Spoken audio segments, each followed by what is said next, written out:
रखना नहीं। अशांति का जन्म अपेक्षा में से होता है। जिसकी ऐसी इच्छा है लोग मेरी निंदा न करे, उसका मन अशांत रहेगा। निरपेक्ष होकर के सत्कर्म करो। कितनी माताएं घर में बहुत काम करती है, उनके मन में ऐसी इच्छा होती है सब लोग मेरी प्रशंसा करें, मैं बहुत काम करती हूँ। घर के लोग प्रशंसा न करे, निंदा करे तो हृदय को जलाती है। मेरे भाग में यश नहीं है, मैंने इतना किया, मेरी किसी को कदर नहीं है। जीव ईश्वर की कदर नहीं करता तो जीव जीव की कदर क्या करेगा? कोई मानो मेरी कदर करे, ऐसी इच्छा रखना ही नहीं। जीव दुष्ट है, जीव तो ईश्वर के उपकार को भी भूल जाता है। कोई मानव आपके उपकार को भूल जावे तो क्या आश्चर्य है? आपकी कदर भगवान करेंगे। किसी के लिए भी शरीर को घिसाया हो तो भगवान नहीं भूलेंगे। मानव कदर भले भूल जाए। निरपेक्ष होकर के सत्कर्म करो। फष्टा प्रजापति ने यज्ञ किया तब संकल्प किया है इंद्र को मारने वाला पुत्र होवे, मंत्र में भूल हो गई, इसलिए इंद्र के हाथ से मरने वाला पुत्र हुआ। सकाम कर्म में भूल हो गए तो बहुत सजा होती है। परमात्मा को प्रसन्न करने की भावना से जो सत्कर्म करता है उसमें भूल हो जाए तो भी भगवान क्षमा कर देते। मंत्र में भूल हो गई थी, इंद्र के हाथ से मरने वाला पुत्र हुआ है। वृत्रासुर नाम का राक्षस उत्पन्न हुआ, देवों को त्रास देता है, इसलिए उसका नाम वृत्रासुर रखा। भगवान की स्तुति करते हैं। भगवान की आज्ञा हुई, दधीचि ऋषि के अस्थि से वज्र बनाया है। वज्र में भगवान ने अपना तेज रखा है। इंद्रदेव हाथ में वज्र लेकर के वृत्रासुर के साथ युद्ध करने के लिए गए हैं। युद्ध की कथा बहुत वर्णन की है, भयंकर युद्ध हुआ। इंद्र के हाथ में वज्र है, वज्र में नारायण का दर्शन वृत्रासुर को हुआ। वृत्रासुर राक्षस तो है, श्री कृष्ण कृपा पात्र दैवी जीव, भगवान की जीव के ऊपर बहुत कृपा थी। इंद्र को दर्शन नहीं होता है, वृत्रासुर को दर्शन हुआ। वृत्रासुर ने सुंदर भाषण किया है, भगवान की स्तुति की है।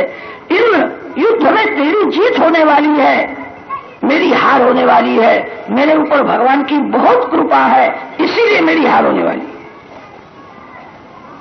साधारण मानव जीत होती है तब कृपा समझता है।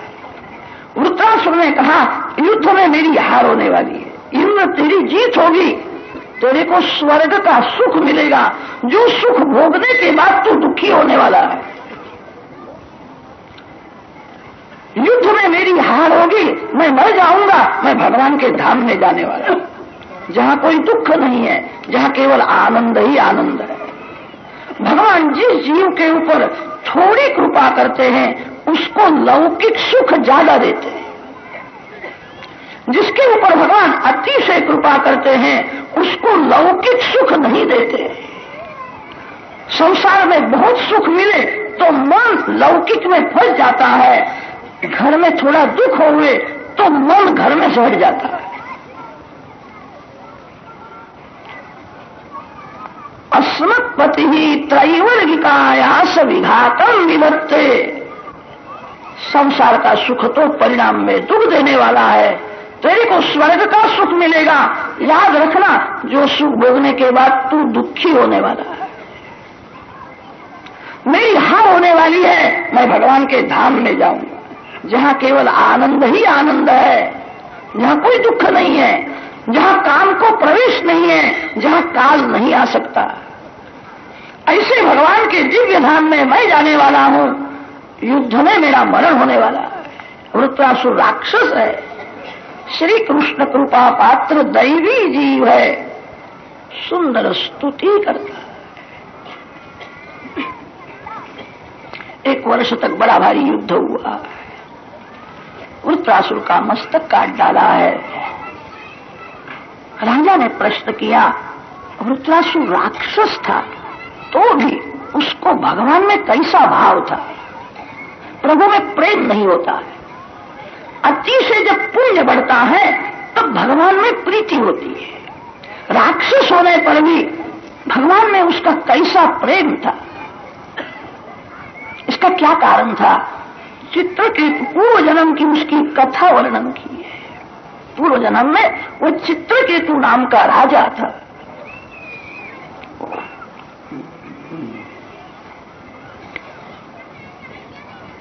अनेक रानियां हैं, एक रानी के यहाँ एक पुत्र था। विमाता के मन में मत्सर उत्पन्न हुआ है। विमाता ने बालक को विष दिया है, बालक मर जाता है। राजा को, रानी को बहुत दुख हुआ। जिस विमाता ने विष दिया था वो भी रोने लगी, झूठ मूठ रोती है, उसी ने विष दिया था, मेरे लिए कोई शंका न करे। कितनी माताएं ऐसी होती है, उनको झूठ मूठ रोना भी आता है। आंख में आंसू लाती है तो पुरुष का हृदय पिघलता है तो रोती है। अरे रोती है प्रेम से नहीं, कपट से रोती है। विमाता ने ही विष दिया था, वही रोती है। उस समय नारद जी आए हैं, चित्रकेतु को समझाया है, अब रोने से क्या लाभ? जो मर गया है उसके लिए बहुत रोने से वो कभी मिलने के लिए तो नहीं आता है। जिसको मरना है वो अपने लिए रोवे तो अच्छा है, दूसरे के लिए रोने से क्या लाभ है? जो मर गया है वो भगवान के चरण में गया है, ऐसा ही भाव रखो। बहुत रोने पर भी वो कभी मिलने के लिए आने वाला नहीं है, अपने लिए रोना चाहिए। आज तक मैंने बहुत पाप किया, मैं इतना बड़ा हुआ, मेरे को एक बार भी भगवान का दर्शन हुआ नहीं, धिक्कार है। मैं दूसरे के लिए रोने से लाभ नहीं है, अपने लिए रो। नारद जी ने समझाया है, यह तो तेरे पूर्व जन्म का शत्रु था। शत्रु कभी दुख देने के लिए पुत्र होकर के आता। कितने बालक रात्रि में बहुत रोते हैं, मां को त्रास देते। कभी कभी माताएं व्याकुल होकर के बोलती है, ये मेरा शत्रु पूर्व जन्म का आया, ऐसा लगता है, बहुत दुख देता है। बड़ा होने के बाद भी दुख देता है। शत्रु ही दुख देने के लिए पुत्र होकर के आता है। तेरा शत्रु मर गया है ऐसा समझ करके संतोष मानो, अपना मरण सुधारने का प्रयत्न करो, मेरा मरण मंगलमय होवे। चित्रकेतु को यमुना जी के किनारे ले गए हैं, शेष नारायण का मंत्र उसको दिया है। बहुत वर्ष तक जप करने से शेष नारायण का उसको दर्शन हुआ। स्तुति करता है, भगवान ने उसको अपना पार्षद बनाया, विद्याधर लोक का राज दिया है। विद्याधरों का राजा चित्रकेतु एक बार विमान में बैठ करके घूमता हुआ कैलाश में आया है। कैलाश में सिद्ध संतों के अखाड़े हैं, सिद्धों के सद्गुरु भगवान शंकर है। ज्ञान सिद्ध, योग सिद्ध, जप सिद्ध, मंत्र सिद्ध, औषधि सिद्ध। कैलाश में एक वनस्पति ऐसी मिलती है, एक बार खाने से 12 वर्ष तक प्यास नहीं लगती है और भूख भी नहीं लगती है। कथा में सुनने के बाद कहा आपको ऐसा होगा, यहां मेरे को मिल जाए तो बहुत अच्छा है। सिद्धों के सद्गुरु सदाशिव है। एक बार कैलाश में सिद्धों की बड़ी भारी सभा हुई थी। अध्यक्ष स्थान में भगवान शंकर विराजमान थे। आज का शिव स्वरूप दिव्य था। गोद में पार्वती जी बैठी है, आलिंगन देकर के बैठे थे। इसका एक कारण हुआ था, कामदेव शिव जी के साथ युद्ध करने के लिए आया था। कामदेव ने शंकर भगवान को कहा, आपको लोग महादेव कहते हैं, मेरे को आप हराओ तो मैं आपको महादेव मानूं। शंकर भगवान ने कहा, तू भूल गया, एक बार तेरे को मैंने जला दिया था, तेरी स्त्री बहुत रोने लगी, इसलिए मैंने तेरे को राख में से फिर से उत्पन्न किया। कामदेव ने कहा, मेरे को आपने जलाया, ये तो याद आता है, मेरे मन में थोड़ी शंका रह गई है, आप पार्वती जी से दूर क्यों बैठते हो? शिव मंदिर में एक बाजू में पार्वती माता विराजमान है, एक बाजू में शिव जी है, अब अलग क्यों लेते हो? शिव जी ने कहा, तेरी क्या इच्छा है? कि महाराज मेरी ऐसी इच्छा है, आप पार्वती जी को आलिंगन दे करके बैठो, मैं बाण मारूंगा। आपके मन में विकार आ जावे तो मैं महादेव हो गया, आप निर्विकार हो तो मैं आपको महादेव मानूंगा। शंकर भगवान ने कहा तेरी ऐसी इच्छा हो तो ऐसा करता हूं। पार्वती जी को आलिंगन दे करके बैठे थे। कहा महादेव बाण मारता है। जो प्रेम से शंकर पार्वती की पूजा करता है, पंचाक्षर शिव मंत्र का जो शांति से जप करता है, वह कामाधीन नहीं होता। शिव जी को काम क्या कर सकता है, पार्वती माता को काम क्या कर सकता है? पार्वती माता तो ब्रह्म विद्या है, शिव ब्रह्म रूप है। कामदेव ने बहुत प्रयत्न किया है शिव पार्वती जी के मन में विकार आवे। कामदेव बाण मारता है, शंकर पार्वती शांत भाव से स्थिर है। कामदेव को विश्वास हो गया भगवान शंकर देव नहीं है, देवों के देव है। जो काम के अधीन है वही जीव है, जो कभी काम के अधीन नहीं होते हैं वही शिव है, वही ईश्वर है। शंकर पार्वती का शुद्ध शांत स्वरूप था। देखने वाला जो चित्रकेतु है उसके आंख में काम था। शंकर पार्वती को काम भाव से देखने लगा। पार्वती माता कोई स्त्री नहीं है, पार्वती माता का स्वरूप स्त्री शरीर के जैसा दिखता है। शंकर पार्वती सीताराम राधा कृष्ण को स्त्री भाव पुरुष भाव से देखना नहीं, लौकिक भाव से जो देखता है उसके भक्ति में बहुत विघ्न आता है। शंकर पार्वती को स्त्री पुरुष की भावना से पति पत्नी भाव से देखने लगा। इनको शर्म नहीं आती है, कैसे बैठे हैं? शिव तो शांत है, पार्वती माता ने शाप दिया तू राक्षस हो जाए। वो चित्रकेतु दूसरे जन्म में राक्षस हुआ है। जगत के स्त्री पुरुषों को जो काम भाव से देखता है उसके मन में खराब चित्र आते हैं। पाप करने के लिए आंख नहीं दी है, खराब विचार करने के लिए मन नहीं दिया है। विवेक से व्यवहार का काम करो, आंख से पाप न होवे, मन से पाप न होवे, सावधान रहो। जो जगत के स्त्री पुरुषों को काम भाव से देखता है वो राक्षस हो जाता है, उसके मन में खराब चित्र आते हैं। यही चित्रकेतु का स्वरूप है। जगत के स्त्री पुरुषों को लक्ष्मी नारायण की भावना से देखना। तुलसीदास महाराज सतत भक्ति करते थे। तुलसीदास महाराज की दृष्टि ऐसी हो गई थी, उनको कोई स्त्री दिखती नहीं है, कोई पुरुष दिखता नहीं है। सिया राममय सब जग जानी, करहु प्रणाम जोरी जुग पानी। जगत के स्त्री पुरुषों को सीता नाम की भावना से देखो, निष्काम भाव से देखो। जो काम भाव से देखता है उसके मन में खराब चित्र आते हैं, वही राक्षस हो जाता है। चित्रकेतु शिव पार्वती को लौकिक भाव से देखने लगा। पार्वती माता ने शाप दिया है, वही चित्रकेतु दूसरे जन्म में वृत्रासुर। माता जी ने आशीर्वाद दिया था, एक जन्म के बाद तेरा उद्धार होगा। चित्रकेतु की कथा वर्णन करने के बाद लक्ष्मी नारायण की पूजा करने की आज्ञा दी है। लक्ष्मी नारायण की पूजा का रहस्य यही है, जगत के स्त्री पुरुषों को लक्ष्मी नारायण की भावना से देखो। ये सभी लक्ष्मी नारायण के स्वरूप है। लक्ष्मी नारायण पूर्ण निष्काम है, निष्काम भाव से देखो। संसार भावमय है, जिस भाव से आप जगत को देखोगे वैसे ही भाव से लोग आपको देखेंगे।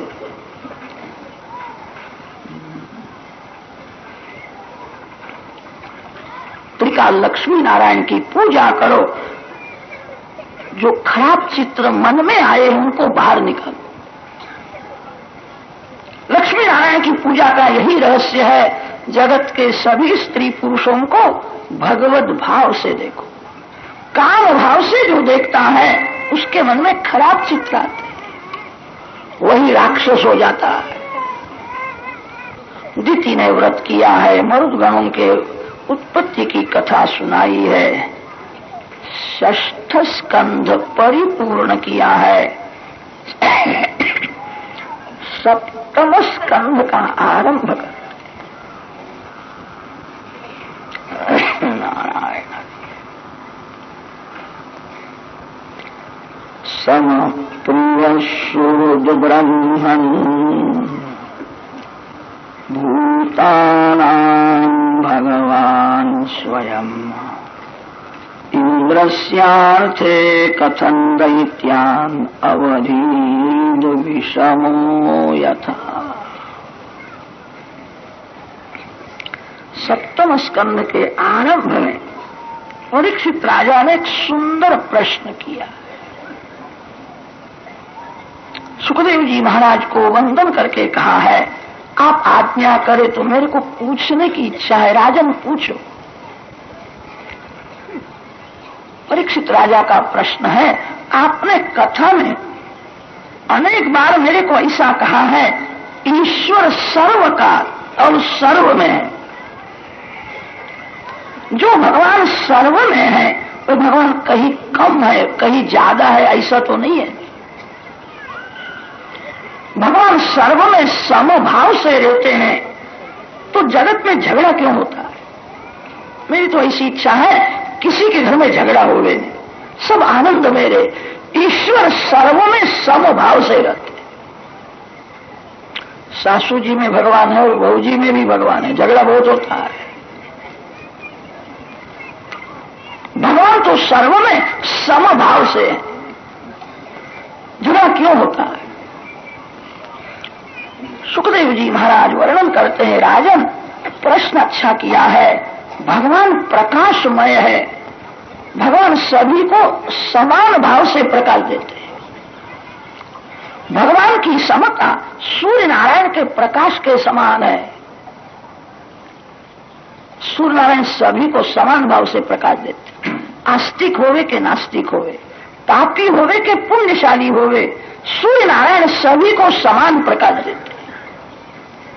बहुत से लोगों का नियम होता है, सूर्य उदय होने से प्रथम स्नान करते हैं, सूर्य नारायण को अर्घ्यदान करते हैं, प्रणाम करते हैं, हाथ जोड़ करके खड़े रहते हैं, उनको सूर्य नारायण प्रकाश देते हैं। कितने जीव तो ऐसे भी होते हैं, सूर्य नारायण घर में आते हैं तो भी शैया में पड़े ही रहते हैं। ऐसा समझते हैं मैं बड़ा साहेब हूं, मैं अधिकारी हूं, मेरे को कहने वाला पूछने वाला कौन है? भगवान कहते हैं ऊपर आना, फिर मैं तेरे को बताता हूं। सूर्यदेव का अपमान न करो। सूर्य नारायण प्रत्यक्ष परमात्मा है। सूर्य नारायण घर में आए हैं और शैया में पड़ा है।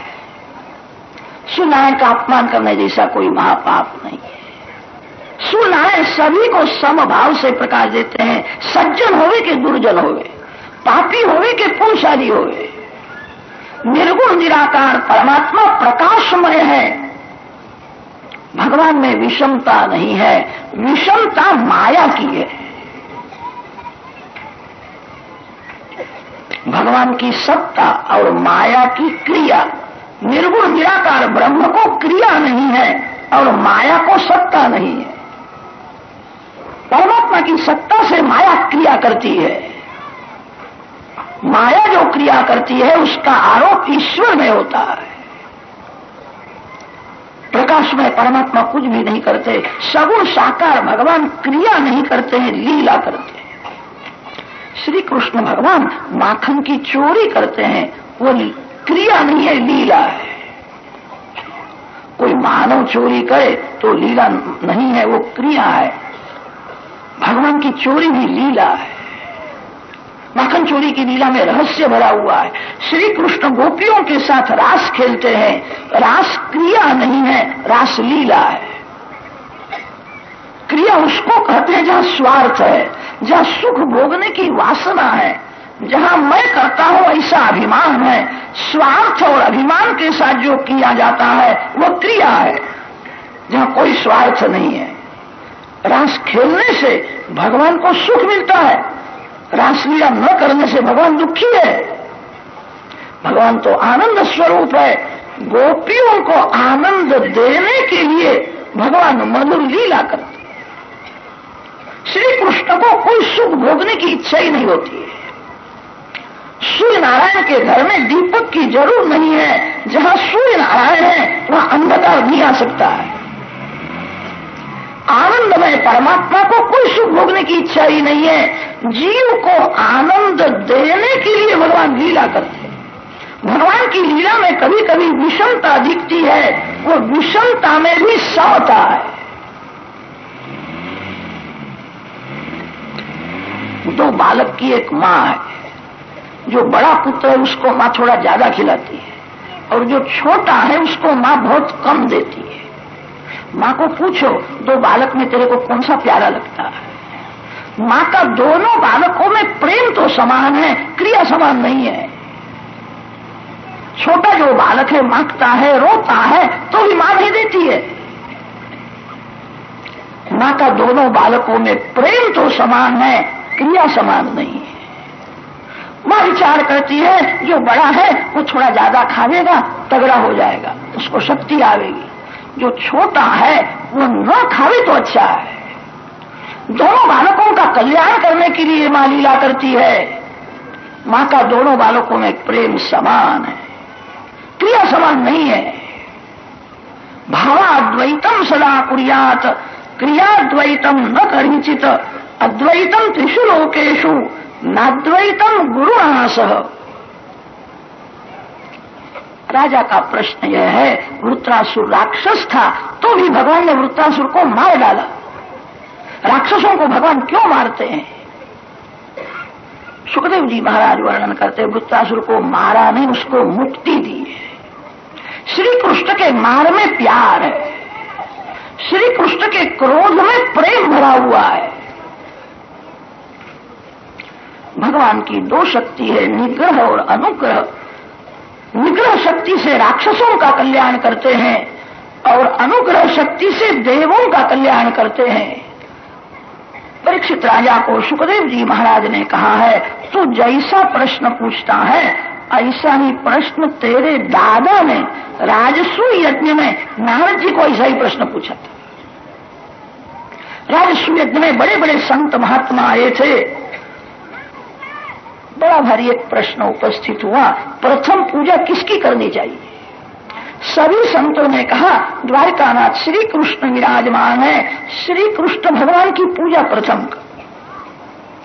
भगवान की पूजा की है, जय जयकार हुआ है, सभी प्रसन्न हुए। सभा में दो चार जीव ऐसे बैठे थे, उनको बुरा लगा। शिशुपाल खड़ा होकर के निंदा करता है, गाली देता है। भगवान सहन करते हैं। जो ईश्वर है, जो सर्वशक्तिमान है, जो निर्दोष है, वह भी सहन करता है। आप सहन करो। जो मन को शांत रखता है, अतिशय सहन करता है, वही साधु है। संसार ऐसा है, संसार में भगवान आवे तो कितने जीव भगवान की भी निंदा करते हैं। शिशुपाल का भगवान ने क्या बिगाड़ा था? सभा में गाली देता है। जिस सभा में प्रथम पूजा का मान मिला, उसी सभा में अपमान हुआ। संसार ऐसा ही है। भगवान सहन करते। शिशुपाल गाली देता है। 100 गाली पूर्ण होने के बाद भगवान ने सुदर्शन चक्र को आज्ञा की है, एक ही क्षण में शिशुपाल को मार डाला है। बड़े बड़े योगी भगवान में मिल जाते हैं, परमात्मा के साथ एक होते हैं। शिशुपाल भी भगवान के चरण में मिल गया है। धर्मराजा को आश्चर्य हुआ, जो भगवान की निंदा करता है वो नरक में जाना चाहिए। शिशुपाल का उद्धार हुआ, इसका कारण क्या है? नारद जी समझाते हैं, मेरे भगवान अति उदार है, प्रेम से भगवान की सेवा स्मरण करे उसका कल्याण हुए तो क्या आश्चर्य है। जो वेर से भी भगवान को याद करता है, किसी भी निमित्त से जगत को भूल जाओ और भगवान के दर्शन में स्मरण में तन्मय हो जाओ, आपका कल्याण होगा। शिशुपाल की तन्मयता वेर से हुई थी। किसी के साथ झगड़ा करना नहीं। किसी मानव के साथ झगड़ा करोगे मन बिगड़ जाएगा, वेर होगा। कदाच झगड़ा करने की इच्छा होवे तो भगवान के साथ झगड़ा करो। जो परमात्मा के साथ झगड़ा करता है, भगवान तो प्रेम की मूर्ति है, जो वेर करता है उसका भी भगवान कल्याण करते हैं। शिशुपाल वेर से श्री कृष्ण का सतत स्मरण करता था, मन मित्र से भी ज्यादा शत्रु का चिंतन करता है। शिशुपाल श्री कृष्ण को शत्रु समझता है, वेर भाव से सतत श्री कृष्ण का स्मरण करता था। शिशुपाल कोई साधारण नहीं है, श्री कृष्ण के मार में प्यार है, श्री कृष्ण के क्रोध में प्रेम भरा हुआ है। शिशुपाल तो भगवान के धाम का है। सनकादिक ऋषि वैकुंठ धाम में दर्शन करने के लिए गए थे। जय विजय ने प्रतिबंध किया, तब जय विजय को शाप दिया। वे जय विजय हिरण्याक्ष हिरण्यकश्यपु हुए, दूसरे जन्म में वे ही रावण कुंभकर्ण हुए, तीसरे जन्म में वे शिशुपाल दंतवक्र। वराह भगवान ने हिरण्याक्ष का उद्धार किया। हिरण्यकश्यपु प्रहलाद जी को मारने के लिए दौड़ता है। तब स्तंभ में से नरसिंह भगवान की नरसिंह स्वामी का प्रागट्य हुआ था। प्रहलाद जी का रक्षण किया, हिरण्यकश्यपु का उद्धार किया। परीक्षित राजा ने प्रश्न किया है, पिता अपने पुत्र को मारने के लिए गया। प्रहलाद जी तो महान भगवत भक्त थे, हिरण्यकश्यप उनको मारने के लिए क्यों गया था? प्रहलाद जी की सब कथा सुनने की इच्छा है। धर्मराजा को नारद जी यह कथा सुनाते हैं, सुखदेव जी महाराज परीक्षित राजा को यह कथा सुनाते हैं। वराह भगवान ने हिरण्याक्ष का उद्धार किया। हिरण्यकश्यपु विष्णु भगवान के साथ वेर करता है। विष्णु ने मेरे भाई को मार डाला, मैं विष्णु को मारूंगा। हिरण्यकश्यपु तप करने के लिए मंदराचल पर्वत में गया है, झाड़ के नीचे बैठा है, अन्न जल का त्याग किया है, ब्रह्मा जी के मंत्र का सतत जप करता है। बहुत वर्ष उसने तपश्चर्या की है। ब्रह्मा जी प्रसन्न हुए हैं। ब्रह्मा जी ने कहा वरदान मांगो कि मेरा कभी मरण न होवे। ब्रह्मा जी ने कहा ये तो योग्य नहीं है, जिसका जन्म हुआ है उसको मरना ही पड़ता है, मरण के लिए तो कुछ निमित्त रख दे। हिरण्यकश्यपु विचार करके मांगता है, बराबर सुनो, मेरा मरण दिवस में न होवे, रात्रि में न हो, मेरा मरण पृथ्वी में न होवे, आकाश में न हो, मेरा मरण मानव से न होवे, पशु पक्षी से मेरा मरण न हो, मेरा मरण अंदर न होवे, मेरा मरण बाहर न हो। ब्रह्मा जी को भी आश्चर्य हुआ, अंदर नहीं बाहर नहीं, तू मरेगा कैसे अभी? कि मेरे को मरना ही नहीं है। ब्रह्मा जी नारायण का स्मरण करते हैं, भगवान नारायण को ऐसी लीला करेंगे, अंदर नहीं बाहर में ऐसा ही तेरा मरण होगा।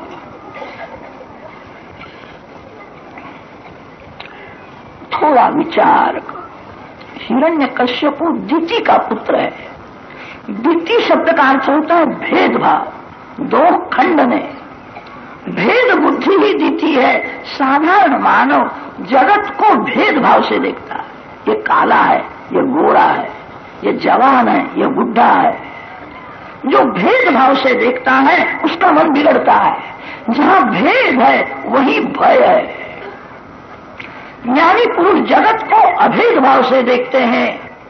उदर मंतरम कुरुते अथ तस्य भयम भवति, द्वितीयाद वही भयम भवति। मेरे अंदर जो नारायण है सभी में वही नारायण, सर्व में अनेक में एक का दर्शन करना ही भक्ति है। जहां अभेद है वहां अभय है, जहां भेद है वहां भय है। द्वितीय शब्द का अर्थ होता है भेद बुद्धि। जगत को जीव भेदभाव से देखता है, यह अच्छा है, यह खराब है। संसार में क्या खराब है और क्या अच्छा है कहना बड़ा कठिन है। आपको जो अच्छा लगता है वो दूसरे को बुरा लगता है, आप जिसको बुरा समझते हो वो किसी को अच्छा लगता है। बाल्य अवस्था में आपको खिलौने अच्छे लगते थे, बालक को खिलौने में सौंदर्य दिखता है, बालक का